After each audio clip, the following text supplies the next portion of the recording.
भाई पहले test match में जितने भी भाई लोगों ने हमारी वीडियो को देखा होगा, वीडियो को फॉलो किया होगा, वीडियो की टीम ना मिनी जीएल को रैंक की है। वीडियो में जो मैंने आपको टीम बनाया, उस टीम ने क्या ही परफॉर्म करके दिया। सारे बल्लेबाजों को हमने अपनी टीम में लिया था, जैसे कि ऋषभ पंत हो गया, बल्लेबाजों बेन डकेट हो गया, केरल राहुल हो गया, यशस्वी जायसवाल हो गया, जो रूट हो गया, ओली पोप हो गया, हैरी ब्रूक हो गया, सभी बल्लेबाज मेरी टीम में थे। वहाँ पे रविंद्र जडेजा फ्लॉप हुआ और मैंने इसी को नहीं लिया और ये प्लेयर ही फ्लॉप हुआ। सारे प्रेडिक्शन एकदम सही गए। इस मैच में भी वही कोशिश करूँगा, क्योंकि ये जो मैच हो रहा है ये बिर्मिंघम में होने वाला है, बिर्मिंघम में होने वाला है। और इस समय इनके देश में जितने भी मैच हो रहे हैं, वुमेन्स के मैच देखो, वहाँ पे पेलम पाल चल रहा है, यानी कि रन ही रन बन रहे हैं, रन बन नहीं रहे, बरस रहे हैं। वुमेन्स के मैच में मेनली इतने रन बनते नहीं हैं, लेकिन वुमेन्स के मैच भी इनके देश में रन बन रहे हैं। तो ये तो मेंस का मैच है। और पहला टेस्ट मैच जो हुआ है, रन ही रन बने हैं भाई, रन ही रन बने हैं। आप खुद ही सोचो, अगर कोई बल्लेबाज यहाँ पे 100 रन बना रहा है, उसके 200 फैंटेसी पॉइंट्स हो रहे हैं, है ना, उसके 200 फैंटेसी पॉइंट्स हो रहे हैं। और अगर कोई बॉलर 10 विकेट ले रहा है, तब जा करके उसके 200 फैंटेसी पॉइंट्स हो रहे हैं, है ना। तो एक प्लेयर 100 रन बना दे रहा है और एक बॉलर जब 10 विकेट ले रहा है, तब जा करके वो 100 रन के बराबर फैंटेसी पॉइंट्स हो रहा है। क्या कोई बॉलर एक टेस्ट मैच में 478 रन 478 पॉइंट्स दिला सकता है?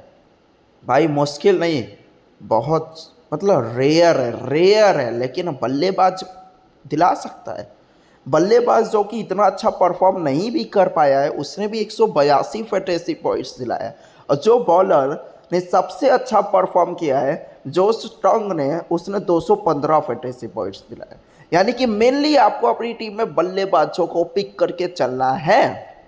अगर यहाँ पे 300 का भी स्कोर बनेंगे ना, 300, 250, फिर वहाँ पे 300, फिर 250, मान लो अगर ऐसा स्कोर भी बन रहा है, मान लो कि अगर ऐसा स्कोर भी बन रहा है 300, 250, 300, 250, तो भी आपके लिए बल्लेबाज काफ़ी ज़रूरी है। क्योंकि दोनों ही टीमों के एक एक ऐसे मेन बॉलर्स हैं जिनको आप अपनी टीम में लोगे ही लोगे। जैसे कि दोनों टीमों का मिला करके मान के चलो 35 विकेट गिरेंगे, है ना, मान के चलो 35 विकेट गिरेंगे, और आपने अपनी टीम में अगर जसप्रीत बुमराह, बेन स्टोक्स को ले रखा है ना, अगर इन दोनों को ले रखा है, तो मान के चलो कि यही दोनों वो बॉलर होंगे जिनको 35 में से करीब करीब 10 विकेट की करीब मिलने के चांस रहेंगे, मान के चलो।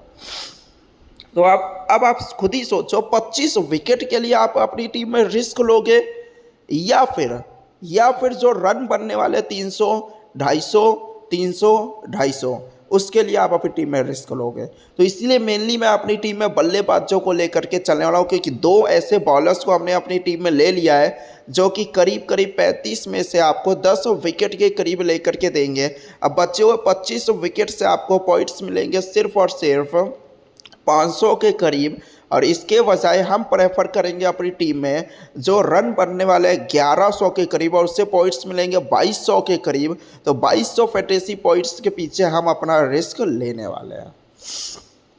जैसे कि हम अपनी टीम में सोचेंगे बेन डकेट वो प्लेयर है जो कि इस समय फॉर्म है, और बेन डकेट वो प्लेयर है पूरे इनके देश में ना अकेला प्लेयर है जो कि जसप्रीत बुमराह की बॉल को बिल्कुल ही ईजिली खेल रहा है। अगर आपने मैच को लाइव देखा होगा तो अकेला प्लेयर है जिसको बुमराह की बॉल पे कोई प्रॉब्लम नहीं हो रहा है। बुमराह की 40 में से मान के चलो 39 बॉल गजब का डिफेंस कर रहा है। सिर्फ इक्का दुक्का बॉल हो रही है जिस पे इसको प्रॉब्लम हो रही है, जो कि ये बीट हो रहा है। और जिस बॉल पे क्लीन बोल्ड हुआ भी था, वो भी ये अपनी गलती की वजह से, अपने ओवर कॉन्फिडेंट की वजह से आउट हुआ, क्योंकि बॉल बाहर जा रही थी। वहाँ पे जबरन ये कवर ड्राइव मारने गया, वहाँ पे बल्ले का कट लगा अंदर की ओर और बॉल जाके स्टंप पे लग गई। तो मेनली बेन डकेट जो प्लेयर है ना, अपनी इंडिया के पास एक ही अच्छा बॉलर है जसप्रीत बुमराह, और उसके सामने बेन डकेट को कोई प्रॉब्लम नहीं हो रहा है। और इन्हीं के देश में मैच हो रहा है। बेन डकेट वो प्लेयर है जो कि थोड़ा सा कम हाइट का है, वहाँ पे काफ़ी फ़ायदा ले रहा है, और स्पिनर हो पेसर हो वहाँ पे अच्छी बल्लेबाजी कर रहा है। और स्पिनर की बॉलों पे थोड़ा सा प्रॉब्लम इसको होता है, लेकिन वैसे भी मैच इनके देश में हो रहा है तो भाई वहाँ पे स्पिनर की बॉल कोई स्पिन हो नहीं रही है, तो इसी वजह से बेन रॉकेट अच्छा परफॉर्म करके दे रहा है। अब यहाँ पे ओली पोप को लेकर के चलना जरूरी है। ओली पोप जो प्लेयर है ना, पहले मैच से कोई इसको नहीं लेकर के चल रहा था, मैंने वीडियो में आपसे बोला था 100% कि अपनी टीम में लेना ही लेना है। अब वहाँ पे इसने परफॉर्म भी करके दिया हुआ है। ओली पोप वो प्लेयर है जो कि टेस्ट मैच में अपनी टीम से मिस करना आपके लिए काफ़ी रिस्की रहेगा। जो 2 इनिंग होने वाला है उनमें से किसी एक में तो ये 100 रन बनाएगा ही बनाएगा। हो ये भी सकता है कि यहाँ पे 200 भी बनाते हैं, हो ये भी सकता है कि ये 200 रन भी बना जाए, क्योंकि ओली पोप को स्लो खेलना काफ़ी पसंद है। इसकी जो टेक्निक है वो काफ़ी अच्छी है। अगर एक बार ये बल्ले जम जाए ना, फिर इसको आउट करना काफ़ी मुश्किल है। चाहो ये कि दिन के शुरू में आए, क्योंकि अगर ये दिन के शुरू में 4-5 ओवर रुक गया ना, फिर सुबह से लेकर के शाम तक का खेलेगा, कोई इसको आउट नहीं कर पाएगा। उस दिन भी यही हुआ, इसने 100 रन बनाए। अगले दिन आया, पूरे दिन खेला, 100 रन बना लिया। अगले दिन आया, एक चौका मारा और वहाँ पे फिर आउट होके चला गया, क्योंकि नया दिन नया तरीके से फिर से वहाँ पे रुकना है, फिर वहाँ पे 4-5 ओवर जमना है। नए दिन में नया प्लेयर नए प्लेयर की तरह आता है। दूसरे दिन में आउट हुआ, पहले दिन में आउट नहीं हुआ। हैरी ब्रूक टेस्ट मैचेस से अपना नाम क्या कमाया है। आखिरी के जो इसने 6 टेस्ट मैच खेले हैं, है ना, वहाँ पर इसने करीब करीब 500 प्लस फैंटेसी पॉइंट्स दिलाया। 500 प्लस यानी कि सोच के चलो 600 के करीब दिलाया, हर मैच से 100 के करीब फैंटेसी पॉइंट्स।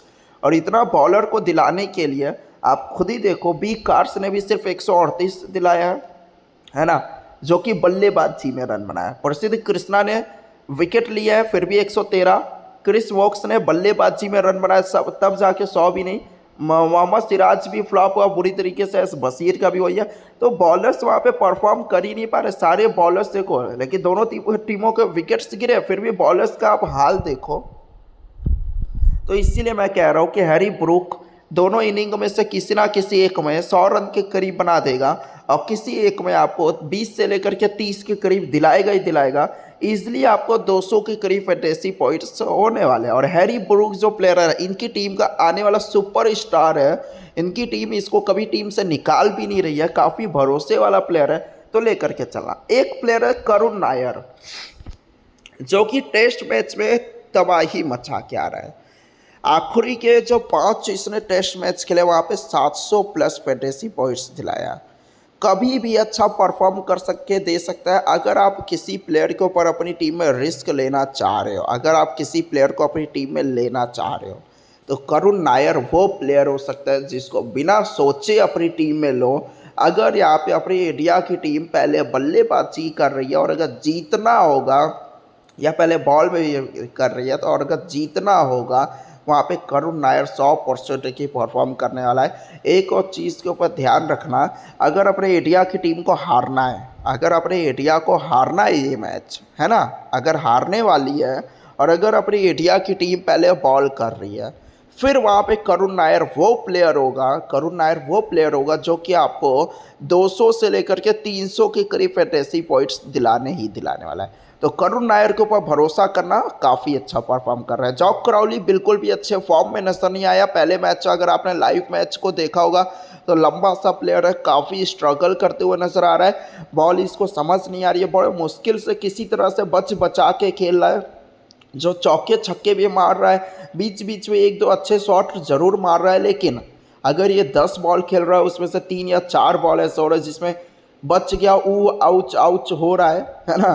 तो जॉक क्राउली काफ़ी बड़े मुश्किल से रन बना पा रहा है। साई सुदर्शन पहले दोनों इनिंग में उतना कारगर नजर नहीं आया, और इसके सामने ऐसा नजर आया कि थोड़ा सा नर्वसनेस है। तो अभी वैसे भी कोई लेकर के नहीं चल रहा है, अभी लेने का नहीं सोचना है। यशस्वी जायसवाल 2 इनिंग होगा, किसी एक में कारगर रहेगा, किसी एक में फ्लॉप होगा। हमेशा से इसका यही है, टेस्ट मैच में किसी एक में रन बना लेता है, किसी एक में जल्दी अपना विकेट गिरा के चला जाता है। तो यशस्वी जायसवाल इस मैच से और भी सीरियस होके खेलेगा, या फिर बुरी तरीके से नर्वस होके खेलेगा, क्योंकि पहले मैच में पहले इनिंग में 100 रन बनाने के बाद इसने 1 नहीं, 2 नहीं, 3 नहीं, 4 इजी पीजी कैचेस छोड़े, जिसके प्रेशर में आकर के इसने दूसरी इनिंग में अपना विकेट भी थ्रो कर दिया। तो यशस्वी जायसवाल थोड़ा सा नर्वस रह सकता है, लेकिन लेकर के चलेंगे क्योंकि टेस्ट मैच है, वहाँ पे रन बन रहा है। रन बनने के लिए हम अपनी टीम में इसको लेकर के चलेंगे। केएल राहुल को मेनली स्लो खेलना ही पसंद है और स्लोली इजी रन बना रहा है। सुमन गिल कहीं पर भी आए, अगर पिच थोड़ी सी इजी रहेगी वहाँ पे सुमन गिल दोनों इनिंग में से किसी एक में, ऐसा नहीं है कि 100 रन बनाएगा, वहाँ पे लंबा खेल जाएगा। हो सकता है 140, हो सकता है 170 भी बना जाए। तो इसीलिए सुमन गिल सिर्फ एक इनिंग में भी चल गया ना, तो समझो कि अपना 200 प्लस फैंटेसी पॉइंट्स कन्फर्म है। जो रूट कैप ओवीसी बना करके नहीं चल रहे हैं, क्यों? इनकी टीम का सबसे मेन टेस्ट मैच का प्लेयर है, लेकिन सबसे पुराना, सबसे एक्सपीरियंस, लेकिन एक कमी है कि ये जो प्लेयर है ना, जब भी बल्लेबाजी के लिए आता है जसप्रीत बुमराह को अपना विकेट दे करके जाता है। 2 इनिंग में दोनों बार आउट किया, इससे पहले भी जसप्रीत बुमराह ने इसको 13 बार आउट कर रखा है। तो जो रूट जसप्रीत बुमराह की बॉलों को बिल्कुल भी सही से हैंडल नहीं कर पा रहा है, इसी वजह से अपनी टीम में लेकर के चल ले रहे हैं। लेकिन कैप ओवीसी बनाने का नहीं सोचना है, क्योंकि जसप्रीत बुमराह कभी भी आएगा, कभी भी इसको आउट करके चला जाएगा। अब जो 11वां प्लेयर है, अगर यहाँ पे इंग्लैंड की टीम पहले बल्लेबाजी कर रही है, वहाँ पे आप जे स्मिथ को ले सकते हो, लेकिन मैंने अभी इसको ना लेकर के एक एक्स्ट्रा बॉलर को लेने का सोचा है। अब उसमें 3 बॉलर का नाम है, जिनमें से किसी एक को लेकर के चलेंगे। जोश टंग, जिसको पहले मैच हमने अपनी टीम में लिया और सबसे अच्छी बॉल किया। बी कार्स, जो कि अच्छा बॉलर भी है और बल्लेबाजी में भी आपको रन बना करके देगा। दूसरे इनिंग में चांस नहीं मिला।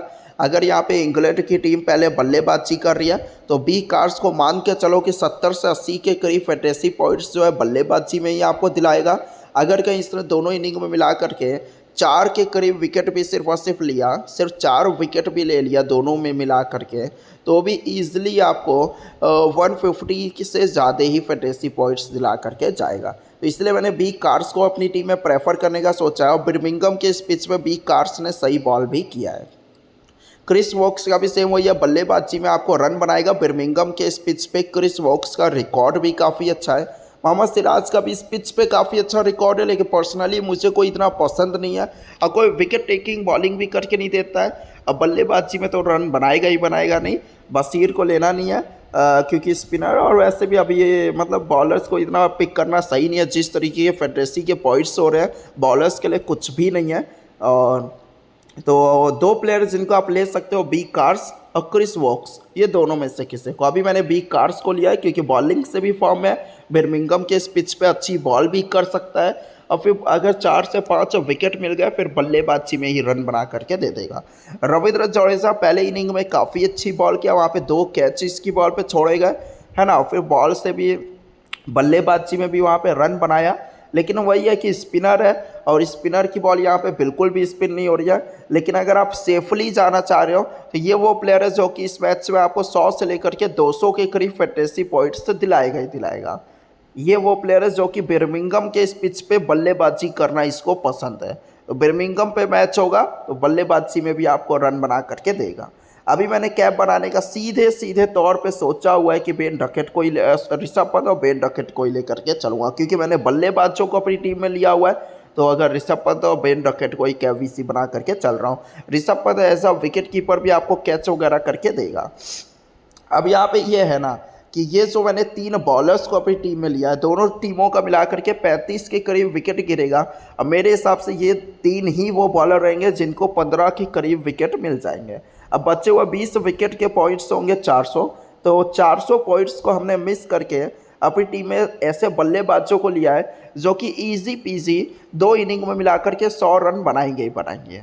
2 इनिंग में 100 रन मिलके बनाएंगे ही बनाएंगे, और 100 रन बनाते हैं तो 200 के करीब फैंटेसी पॉइंट्स होंगे ही होंगे। हैरी ब्रूक ने भी हालिया समय में हर टेस्ट मैच में गजब की बल्लेबाजी किया है। जो रूट वैसे भी सभी अपनी टीम में लेकर के चलने वाले, मुझे हैरी ब्रूक और ओली पोप के ऊपर पूरा भरोसा है।